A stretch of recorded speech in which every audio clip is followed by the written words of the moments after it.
안녕하십니까.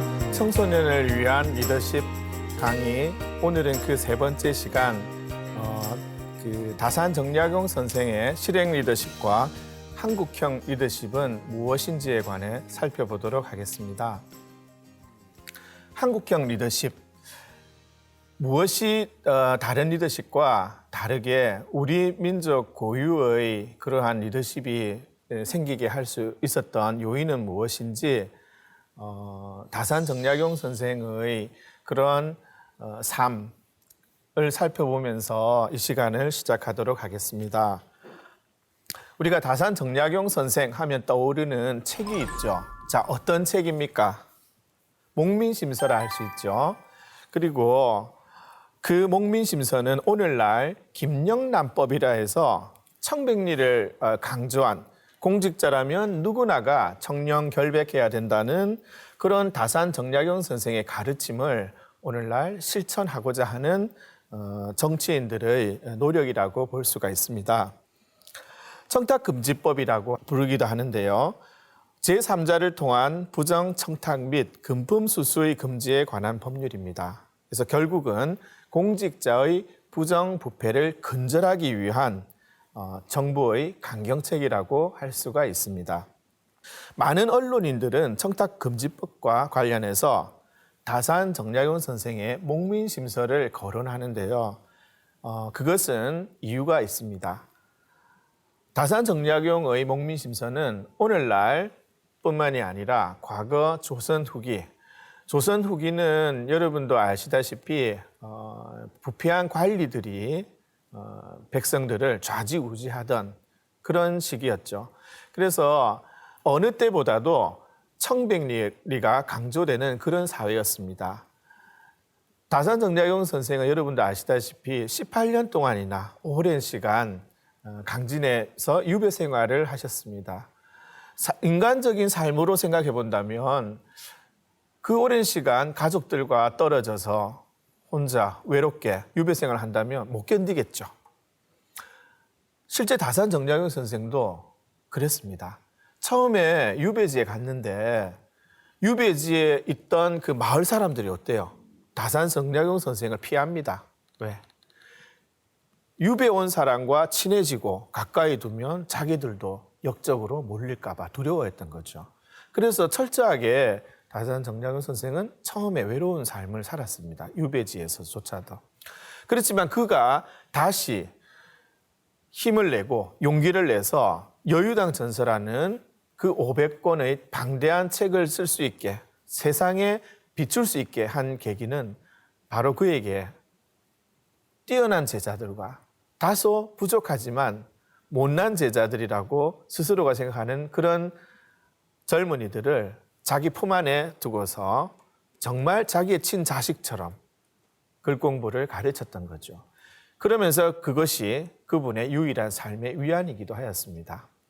그래서 공부를 하고 가르치고 하다 보니까 결국은 본인이 공직 생활을 할 당시, 암행어사를 지낼 당시 그런 시기에 백성들의 어려움을 정말 몸소 겪고 뼈저리게 백성들의 아픔을 눈으로 보아왔기에 이런 잘못된 관행을 개혁하자, 그런 취지로 전반적인 국가개혁론을 제시한 것이 목민심서, 경세유표, 흠음신서, 바로 일표이서라고 얘기할 수 있는 것입니다. 자, 김영란법과 다산 정약용 선생이 제작했다고 알려진 목민심서, 이 두 가지를 공통적인 요소로 본다면 어떤 점에서 공통적이냐면 사회 폐쇄, 불이 답하죠. 근본적으로는 일반 기업인들이 아니라 공직자들을 대상으로 청렴한 삶을 살 것을 목표로 이 법제도가 시행된 것입니다.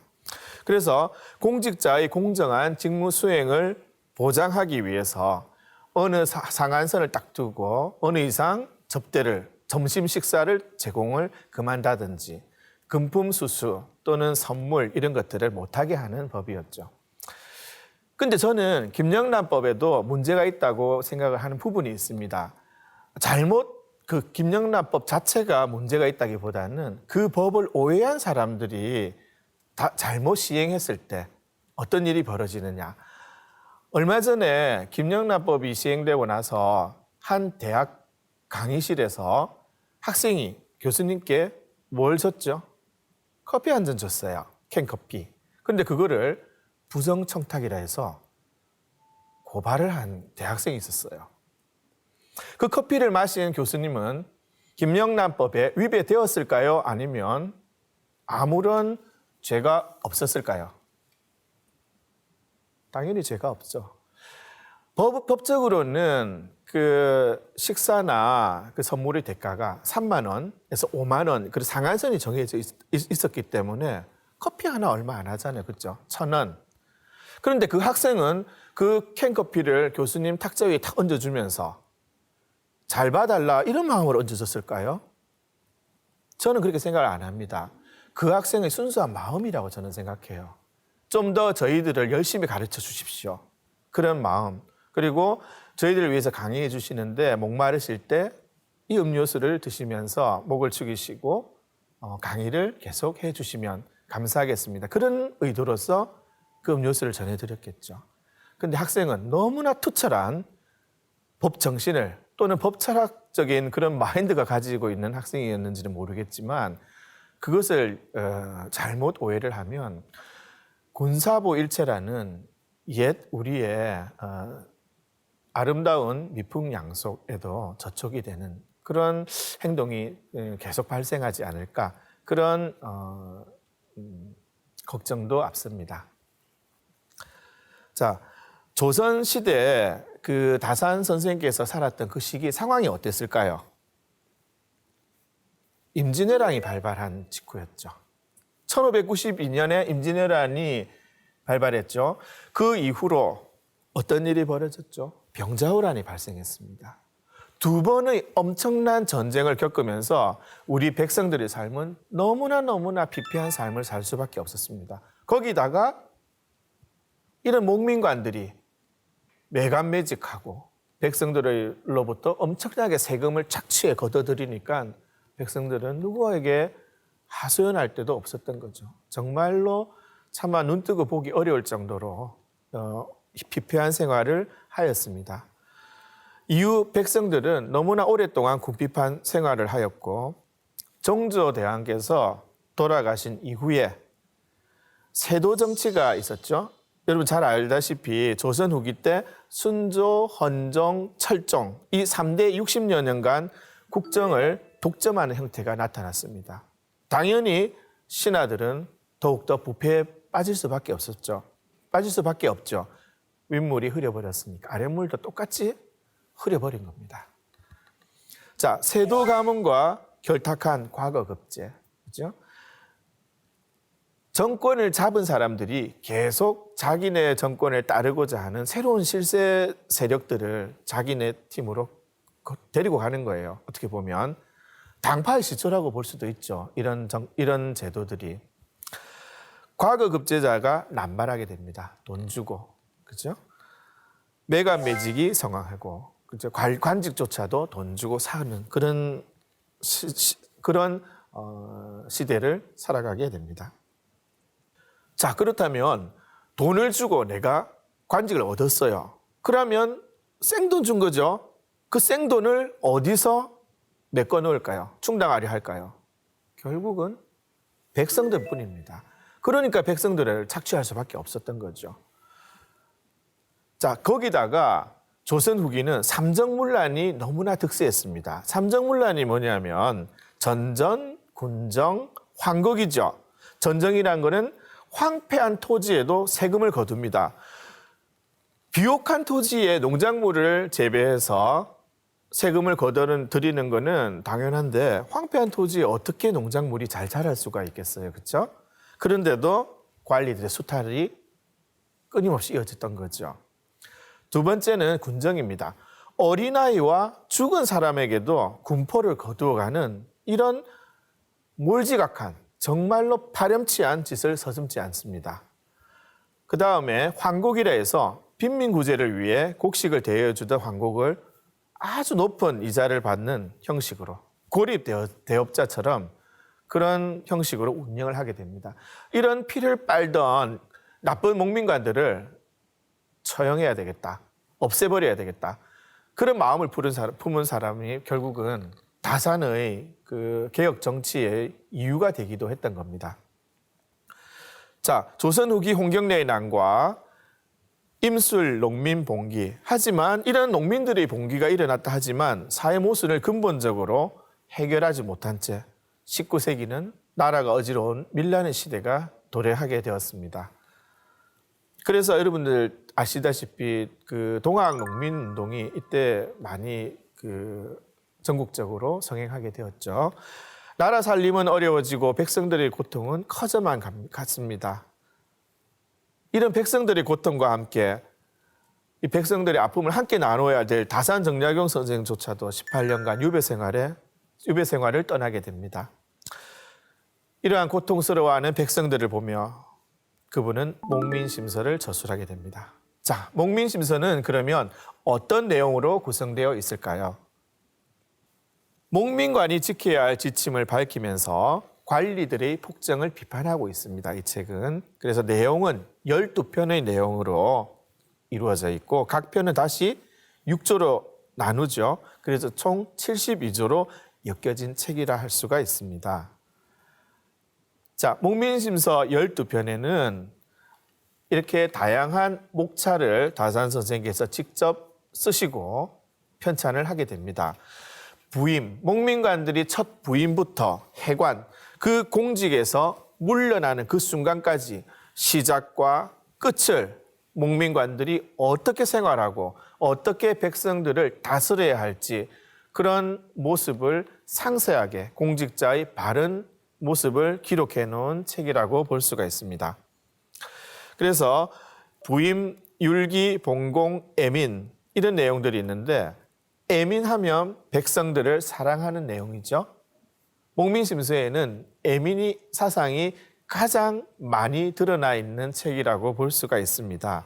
그 이후에 나오는 이전, 호전, 예전, 병전 이런 것들은 공직자로서 관리로서 지켜야 할 율기 또는 수칙이라고 할 수가 있었던 것입니다.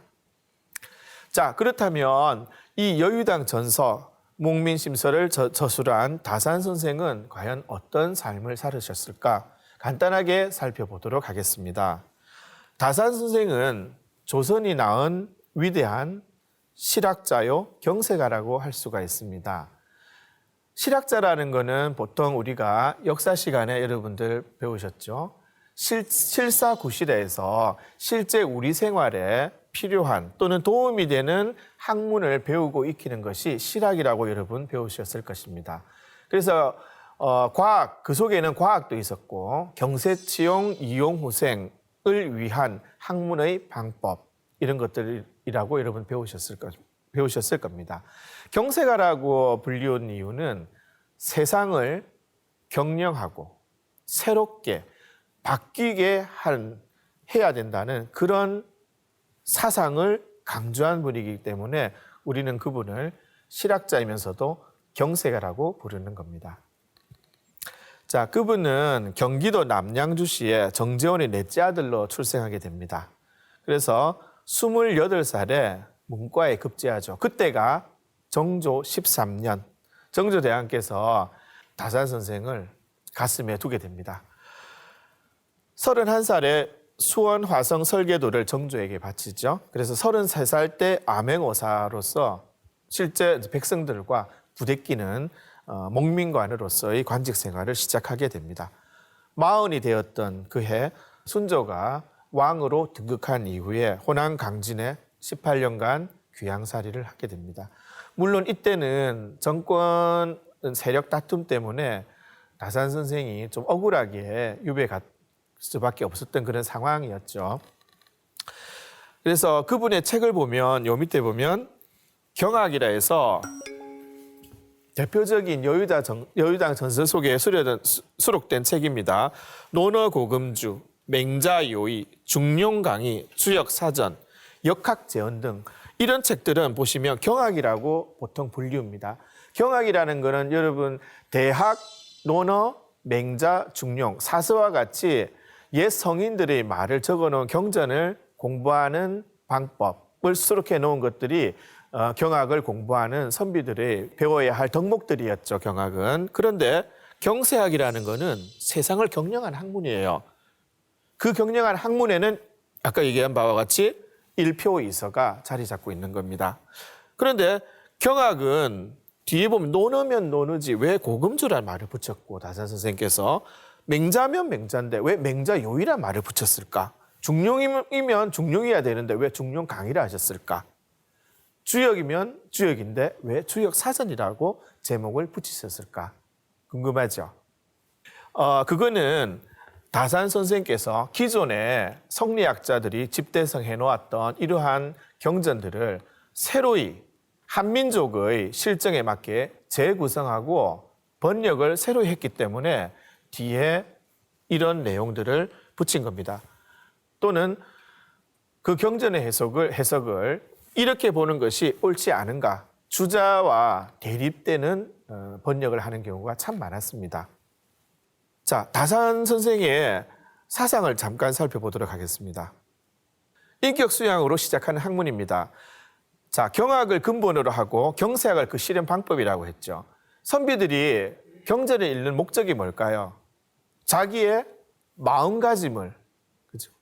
돈독히 하고 성현들의 말씀을 가슴 깊이 세우고 바른 실천을 할 수 있도록 덕목을 체득하는 과정 속에서 수신이라고 하는 거죠.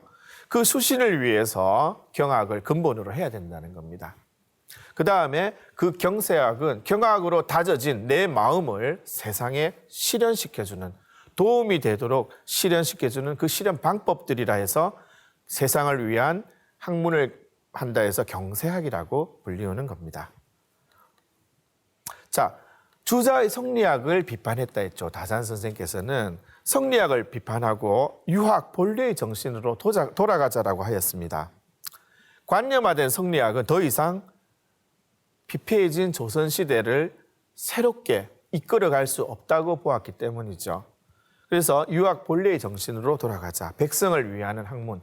공자가 말한 원시 유학으로 돌아가자라고 얘기를 하게 됩니다.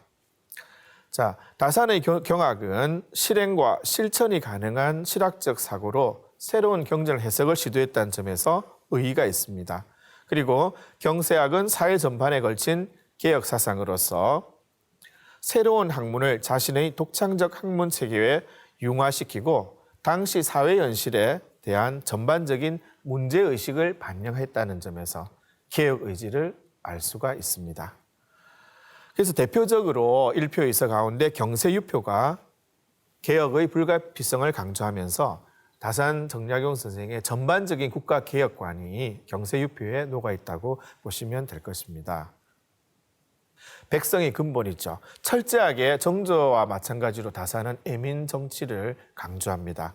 그래서 민을 근본으로 여기는 자세로 백성에 대한 애민 정신이 살아있음을 그의 저서를 통해서 알 수가 있습니다. 목민신서 다음으로 이번에는 흠음신서에 대해서 간단히 살펴보도록 하겠습니다. 흠음신서 속에는 다산 선생의 법철학 또는 법정신이 담겨 있다고 볼 수가 있는데요. 흠음신서 내용 가운데 이런 부분이 있습니다. 살려야 할 사람은 죽이고 죽여야 할 사람은 살리고도 태어나고도 편안할 뿐 아니라 비참함과 고통으로 울부짖는 백성의 소리를 듣고도 구제할 줄 모르니 화근이 깊어진다. 백성을 생각하는 다산 선생의 마음, 그리고 목민관들의 잘못을 안타깝게 여기는 그분의 마음이 잘 녹아 있음을 알 수가 있습니다. 이 흠음신서라는 책은 다산께서 곡산부사로 재직할 당시에 실제 수사했던 사건들, 그런 사건들, 실제 일어났던 사건들을 재판 과정을 쭉 기록한 책을 오늘날에는 판례집이라 하죠. 그죠? 법원의 판결문을 적어놓은 책들, 판례를 하는데 그 당시에 이미 다산 선생께서 판례를 직접 완성시켰다는 것은 정말로 오늘날 현대 법을 전공하는 학생들에게도 이 흠음신서는 기본 필독서로서 법과대학에서 모든 도서관에 자리를 잡고 있는 것으로 알고 있습니다. 사람의 생명에 관한 일을 가벼이 처리하지 않도록 유의할 점을 기록하고 있는데요. 당시 관리들이 법률에 따르지 않고 자의적으로 목민간 자기 마음대로 법 집행을 하는 거죠. 그럼 폐달이 발생할 수밖에 없는 거죠. 그래서 법외적 재판과 형벌 부과로 백성들이 억울한 옥살이를 하지 않도록 백성들을 위해서 목민관들이 바른 형법을 집행하도록 만든 율서라고도 합니다. 자, 흠흠신서의 흠흠의 의미는 무엇일까요? 흠흠이라는 말은 걱정이 되어 잊지 못하는 모양을 말하는 것으로 죄수에 대하여 신중히 심의하라는 흠휼사상에 입각하여 법률을 근거로 재판하라는 의미를 말합니다.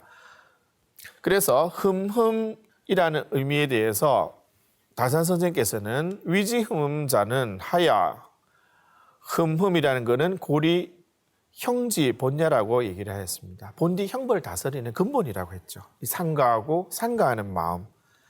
자, 흠흠신서의 내용은 경사요의 비상전초 의율 차례 전발무사의 상형추의 15건으로 이루어진 책입니다. 그래서 실제 다산 선생께서 직접 판결을 했던 그런 사건뿐만이 아니라 기존의 목민관들이 사건을 판례했던 그 내용들을 재구성하고 새롭게 정조대왕에게 안건을 제시한 내용들이 기록되어 있는 형법서라고 할 수가 있습니다. 자, 이 흠흠신서에는 그 서문에 오늘날 우리들에게 큰 귀감이 되는 내용이 소개되어 있습니다. 이것은 오늘날 목민관, 즉 공직자들이 어떻게 백성을 대해야 될 것인지에 대한 가르침을 준 교훈서라고 할 수가 있습니다. 자, 흠흠신서 서문인데요. 앞부분을 한번 읽어보도록 할까요? 저와 함께.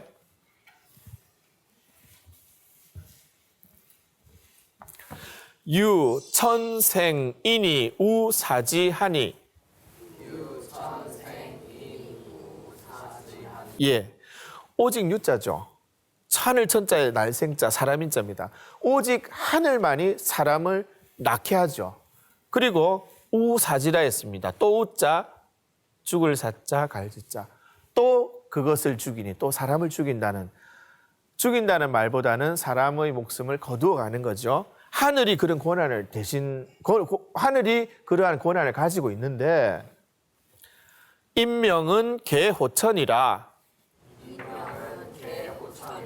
인명은 이게 멸개자입니다. 하늘에 매여 있는 것이다. 이처럼 사람의 목숨이라는 것은 하늘에 달려 있는데 내 사목 우위 기간에.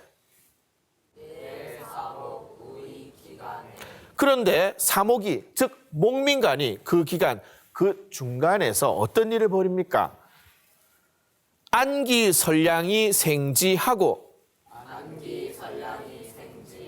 예, 선량한 사람은 편안히 살게 해주고 지비우 죄자 이 사지하니.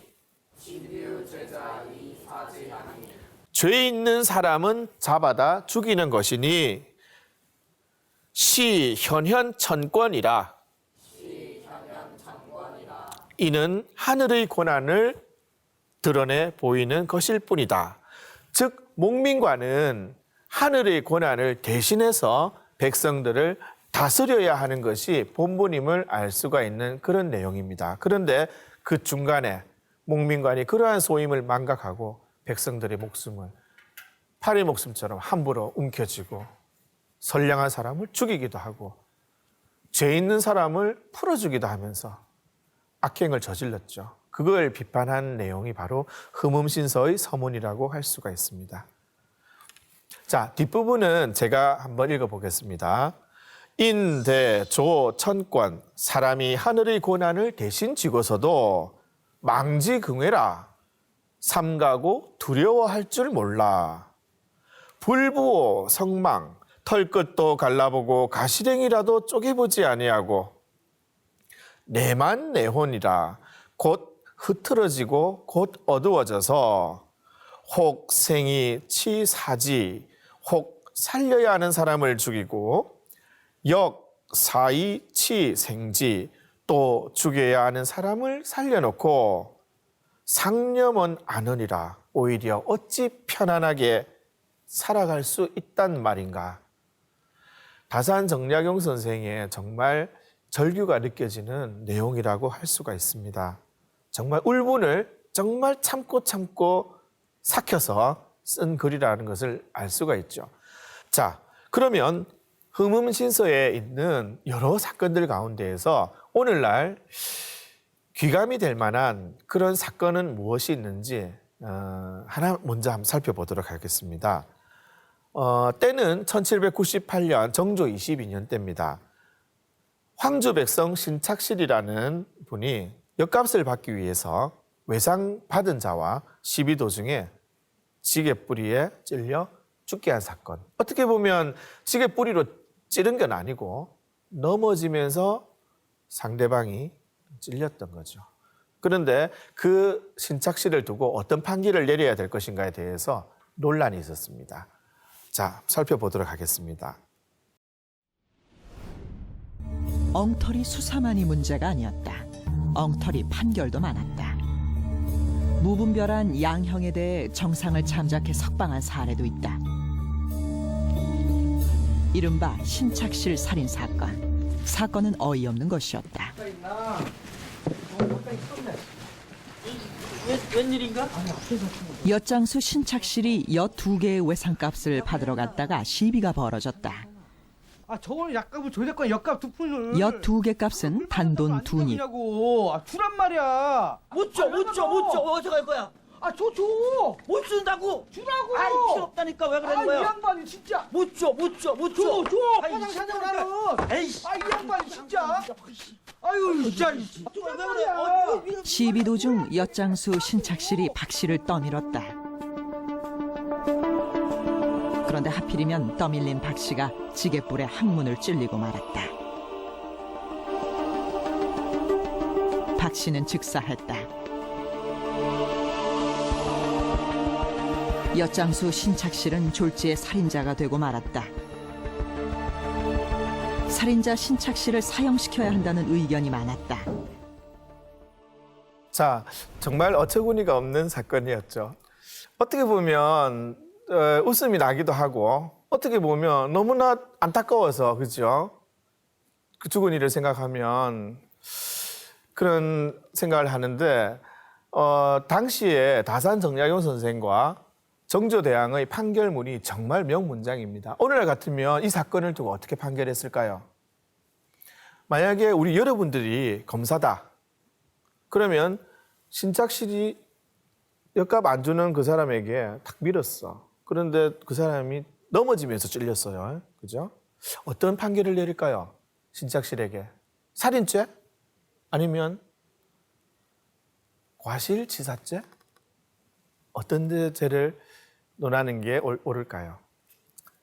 당시에는 법률 중에 하나는 대명률에서는 사람을 죽이게 한 자는 무조건 사형에 처해야 된다는 법조항이 있었어요. 그래서 당시에 이 사건을 직접 판결했던 목민관은 죄수를, 그러니까 신착실을 죽이라고 상소문에 올리게 됩니다. 우리나라 조선시대 그 당시에 많은 사건들이 있으면 마지막 판결을 내리는 분은 누굴까요? 사람을 살려라 또는 사형시켜라. 이 판결 내린 최종 판결자는 누구일까요? 왕이죠. 맞습니다. 오늘날로 치면 판사가 그 판결을 내리는데 당시에는 왕이 직접 삶과 죽음을 평가를 할 수밖에 없었습니다. 정조대왕의 판결과 다산 선생의 판결을 한번 들어볼까요? 지게뿌리란 원래 예리하지 않고 신체의 그 구멍 또한 매우 은밀한 곳에 있습니다. 공교롭게도 서로 찔렸으니 사람이 잘할 수 있는 일이 아니옵니다. 신착실에게는 비록 사람을 떠민 죄는 있으나 사람을 죽일 마음은 없었사옵니다. 자, 신착실에게 살인죄가 아니라 결국은 과실이 있었다는 것을 정조대왕께 얘기를 하는 거죠. 그래서 살인을 경감 또는 죄 없도록 주청을 드리는 겁니다. 그러자 정조는 어떤 판결을 내리게 될까요? 지극히 뾰족한 것이 지게의 뿌리요 지극히 작은 것이 항문의 구멍이다. 지극히 뾰족한 뿔이 지극히 작은 구멍에 닿았으니 이는 세상에서 가장 지극히 교묘하게 합쳐진 것이다. 자, 어떻습니까? 다산 선생과 정조대왕의 판결문을 한번 볼까요? 실제 신착실에게 다산은 어떤 판결을 내렸냐면 이번 일은 서로 어울리지 않게 공교롭게 일어난 일이니 용서해 주는 것이 마땅하다라고 합니다. 그렇죠?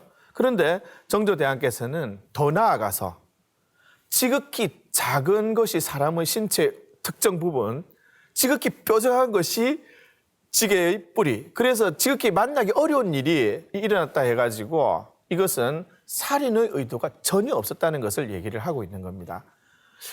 오늘날 판사가 정조대왕의 판결문을 읽는다면 정말로 감탄을 그지할 수 없을 겁니다.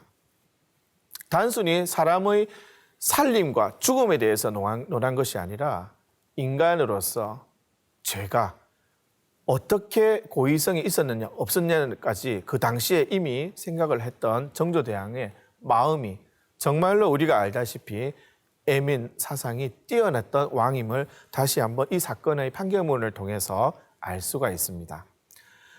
흠음신서를 통해서 우리는 다양한 법 판례와 또는 오늘날 우리들에게 귀감이 되는 다산의 법 사상, 법 철학적인 관점에서 배울 점이 있을 겁니다.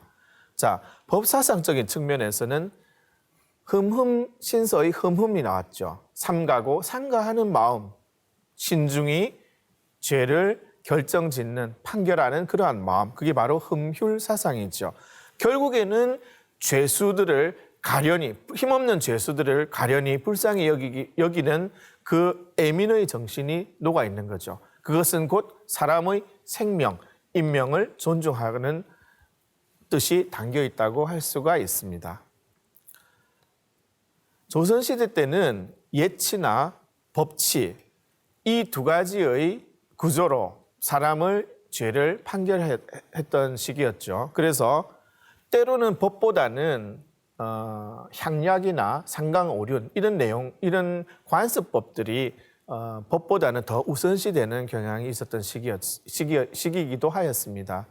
그래서 범죄의 동기에 더욱더 주의를 기하는 거죠. 왜 그러한 죄를 일으킬 수밖에 없었느냐를 따지는 겁니다. 그런데 복수라는 것은 조선시대 때는 복수를 어느 정도는 허용을 했던 시기라 할 수 있죠. 자기 아버지를 죽인 살인자를 자식이 대신해서 복수살인을 했다. 무죄로 석방시켰던 시기이기도 하였습니다. 물론 차후에 무분별한 살인이 너무 많이 일어나다 보니까 정조께서는 어느 정도의 복수살인을 이제 죄로서 인정하는 것으로 바꾸게 됩니다. 자, 흠음신선의 가치에 대해서 살펴보면 한국 법제사상 최초의 율학 연구서죠.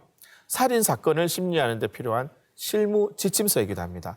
우리가 어느 특정 사건이 발생했을 때 그것을 판결하는 기준이 되는 것은 오늘날은 법 조문에 있지만 과거에는 법 조문이 있기 전에는 과거에 어떤 판례가 있었는지 그것을 먼저 따져보는 것이 우선이었어요. 그래서 어떤 판결을 내렸는가에 따라서 지금 이 사건도 그러한 판결로 이끌어가는 것이 그러니까 한국 법제 사상의 유락 연구소로서의 의의를 가지고 있다고 할 수가 있습니다. 현 시대에서는 흠음 사상은 결국은 가치 판단과 그러니까 즉 인간의 생명 존중에 있어서 가장 법조인이 기본이 되어야 될 마음가짐이라고 할 수 있기에 흠음신서의 가치는 이렇다고 볼 수가 있습니다. 자, 이번에는 인본주의의 리더 도산 안창호 선생입니다. 여러분 잘 아시죠? 도산 안창호 선생. 흔히 역사 속에 역사 교과서에 등장하는 안창호 선생의 사진은 어떤 사진입니까? 이 사진이죠. 이 사진을 많이 보셨을 겁니다. 도산 안창호 선생께서는 1897년에 독립협회에 가입을 하십니다. 그리고 만민공동회를 개최한 내용은 여러분 잘 아시죠? 그다음에 교포들의 권익 보호와 생활 향상을 위해 한인 공동협회를 만들어 공립신보를 발간하게 됩니다. 그리고 신민회를 조직하죠. 항일 비밀 결사 단체죠. 여기까지는 여러분들이 역사 시간에 많이 배웠던 내용이기도 합니다. 그리고 신민회 청년학우회가 해체되었을 때 흥사단을 조직해서 독립운동을 하게 됩니다. 그리고 독립신문을 창간하게 되죠. 그분은 이러한 민족주의자이기 이전에 사람을 대하는 그런 마음가짐이 남달랐습니다. 어떤 마음가짐이 있었을까요? 인격 중심의 리더십이라고 저는 지칭하고 싶은데 무실 역행 사상이죠. 자, 한번 읽어볼까요? 무실. 참되기를 힘쓰고 진실되기를 힘쓰자. 실질에 힘쓰자는 뜻을 말합니다. 그렇죠? 그러면 무실의 반대는 뭘까요? 거짓이죠.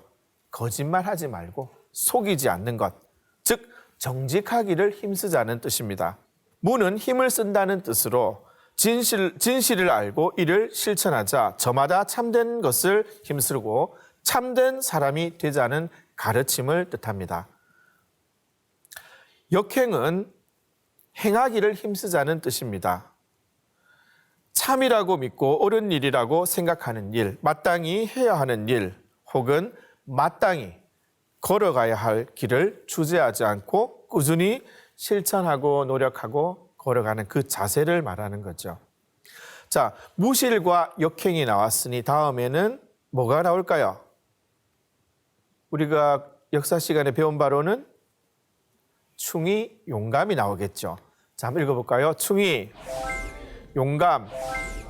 충의는 충성과 신의를 합친 말이죠. 의로울 의자입니다. 그죠? 충성 충자에 의로울 의자.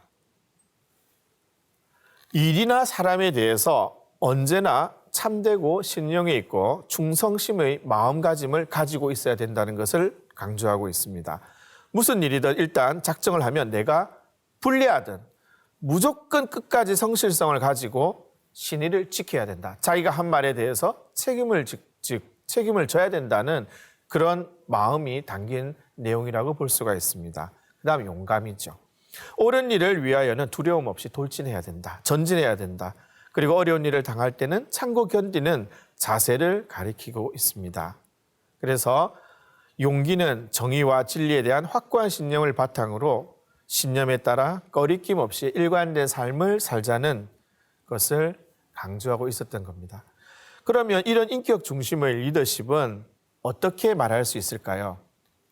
우리 민족은 옛부터 기술자를 장인이라고 하였죠. 장이라 하여 생산 기능을 멸시하는 배습에서 놀고 먹는 것을 부끄러워하지 않는다. 이런 불로의 악습에서 민족의 번영과 부강을 바랄 수는 없다라고 봅니다.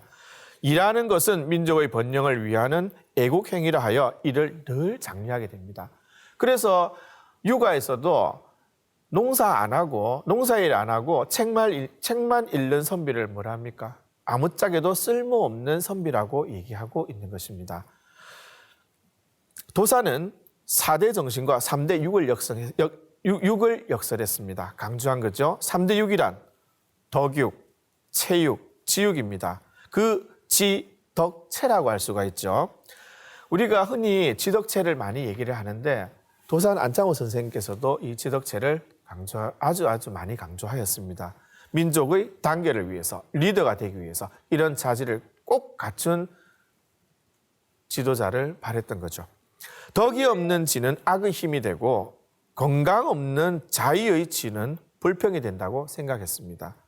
그래서 무작정 용기만을 가지고 무턱대고 나아가는 사람은 실패에 이를 수가 있습니다. 그렇죠? 그래서 그 용기 속에는 반드시 지혜로움 또는 지식이 뒷받침되었을 때 그 용기가 진정으로 성공으로 나아가는 기준이 될 수가 있는 것이죠. 자, 다음은 섬김과 헌신의 리더십입니다. 우리가 서양에서는 주로 서번트 리더십이라고 하죠. 하인이 마치 주인을 섬기는 그런 마음으로, 그죠? 아랫사람이 윗사람을 섬기는 그런 마음. 그거는 아랫사람이 아니라 윗사람이 오히려 아래의 위치에서 사람을 섬길 줄 아는 마음가짐, 그것을 중요하다고 강조하고 있습니다. 도사는 오직 나라와 민족을 위한 헌신과 희생의 삶을 통해서 사적인 이해를 초월하고 자리에 연연하지 않고 섬김의 자세로 끊임없이 일을 하게 됩니다. 그래서 도산의 섬김의 그 마음가짐은 민족과 국가, 인류의 차원으로 확대되기까지에 이릅니다. 결국은 우리가 청소년 시기부터 싹 트야 되는, 배우고 익혀야 되는 그 마음가짐, 사랑이든 인류애든 그런 인이든 이런 마음가짐은 결국은 나중에 나보다는 남을 위해서 우리가 배양을 해야 된다는 거죠. 그게 배움이 빠르면 더욱더 좋다는 것입니다. 인성교육도 마찬가지죠. 다음은 비전 중심의 리더십입니다. 도사는 모든 일을 추진함에 있어 항상 원대한 목표와 치밀한 계획을 가지고 착수하고 합리적 비전을 제시함으로써 많은 사람들의 신뢰와 협조를 얻게 됩니다. 독립운동을 하든 어떤 신문을 창간을 하든 이 회사, 이 단체의 확실한 목표의식을 제공하지 않는다면 조직으로부터 추진할 수 있는 그 힘을 얻을 수가 없죠. 발판이 미약하게 된 조직은 나중에 흐트러지고 무너져 내리기 때문에 철저하게 비전을 제시해 줄 수 있는 리더가 중요하다고 봅니다. 다음으로 솔선수범이죠. 이게 정말 중요하다고 저는 생각을 합니다. 남의 윗자리에서 항상 아랫사람을 지시하는 것이 아니라 먼저 내가 실천하고 실행하는 모습을 아랫사람한테 보여주는 그런 솔선수범의 자세가 결국은 리더의 진정한 자세가 아닌가 생각을 해봅니다. 그래서 도사는 생활신조는 작은 일부터 남이 하는 걸 보고 따라하는 게 아니라 나부터 먼저 실천하는 그것을 강조하셨던 거죠. 그래서 이런 실천을 강조하셨던 이유 중에서는 부단히 내가 수행이 되고 수련을 통해서 끊임없이 내가 인격을 도야했을 때 내가 실천할 수 있는 힘을 스스로가 배양시켰다고 얘기를 할 수가 있었던 겁니다. 자, 안창호 선생의 리더십의 현대적 의미는 서구의 서번트 리더십과 아까 비유될 수 있다고 얘기를 하였습니다. 서번트 리더십은 결국은 공동의 최선을 위해서 타인을 존중하기도 하고 결국은 타인을 섬김으로써 내가 솔선수범하는 자세를 보여주는 것이 서번트 리더십이었죠. 이런 서번트 리더십은 결국은 자신이 아닌 다른 사람을 우선으로 그들의 욕구를 먼저 채워주고 만족시켜주는 헌신적인 리더십이라고 볼 수가 있었던 겁니다. 도산 선생이 강조한 주인의식과 애기애타라는 말이 의미하듯이 자기를 사랑하는 것과 같이 남을 사랑하는 그 마음가짐, 그 정신이 있어야 서번트 리더십이 실천될 수가 있었던 거죠. 자, 끝으로 제가 이번 강의에서 소개할 백범 김구 선생입니다. 백범 김구 선생의 백범 일지에는 이런 내용이 있습니다. 산고를 겪어야 새 생명이 태어나고 꽃샘 추위를 겪어야 봄이 오며 어둠이 지나야 새벽이 온다. 이런 구절이 있습니다. 자, 어떤 게 느껴지는가요?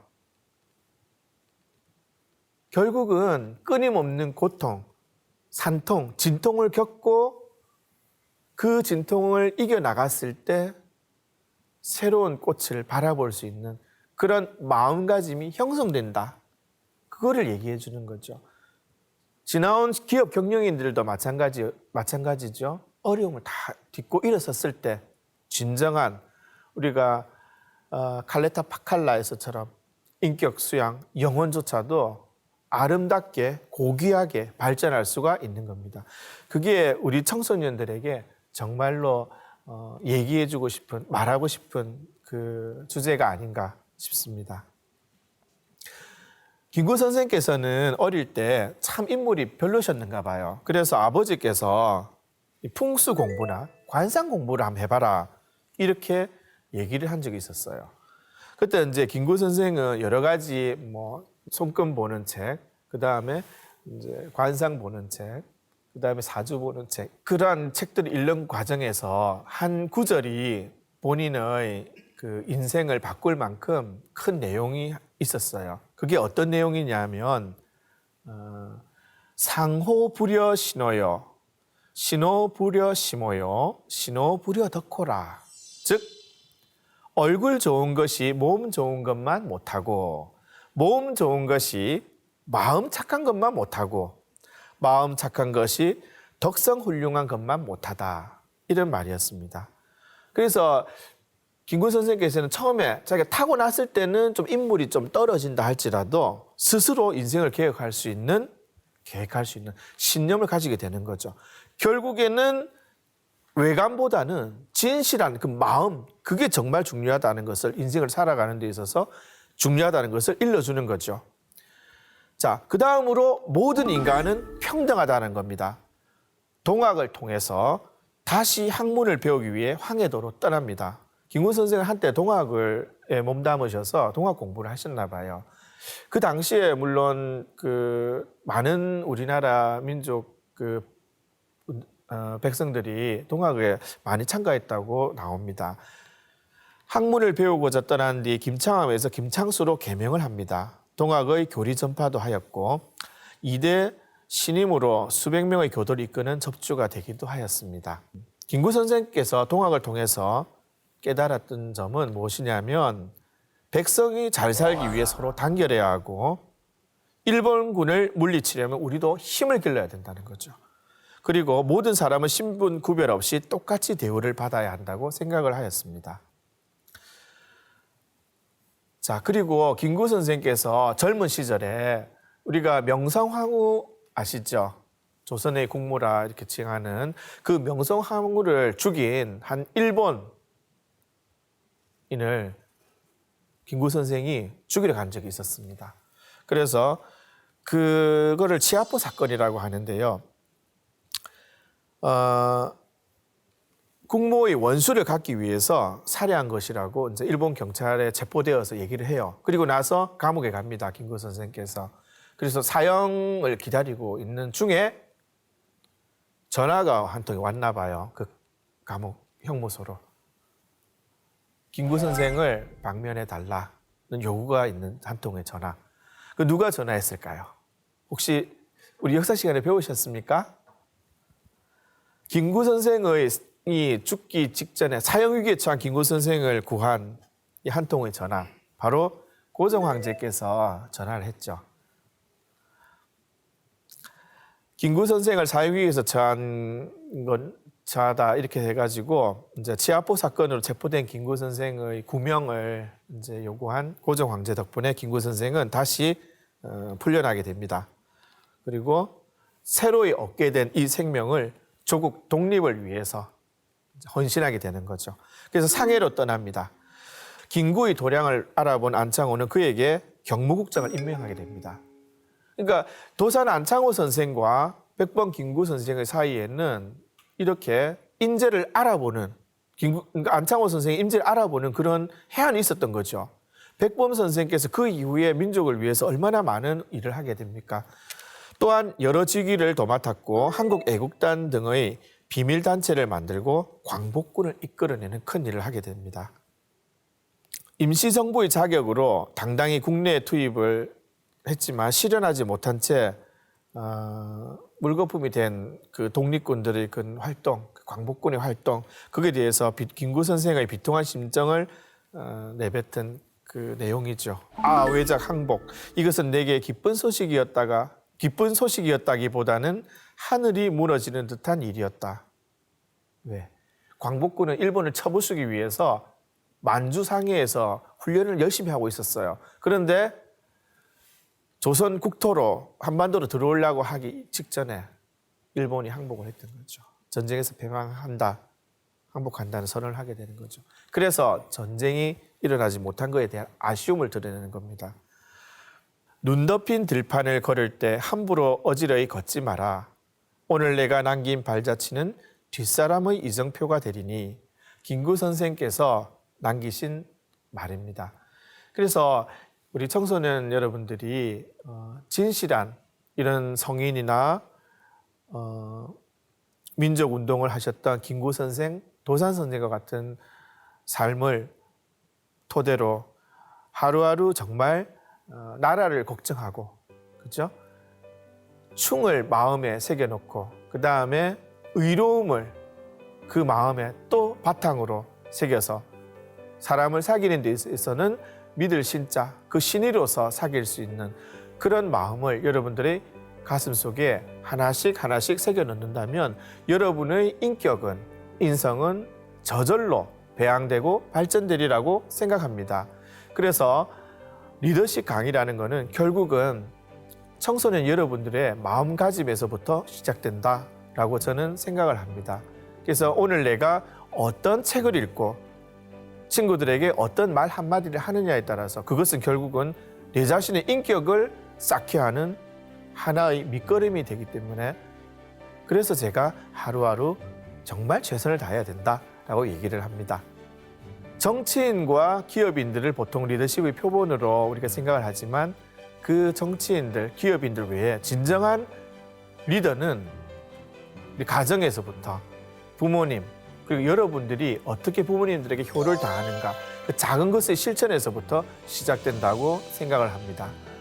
끝까지 시청해 주셔서 감사합니다.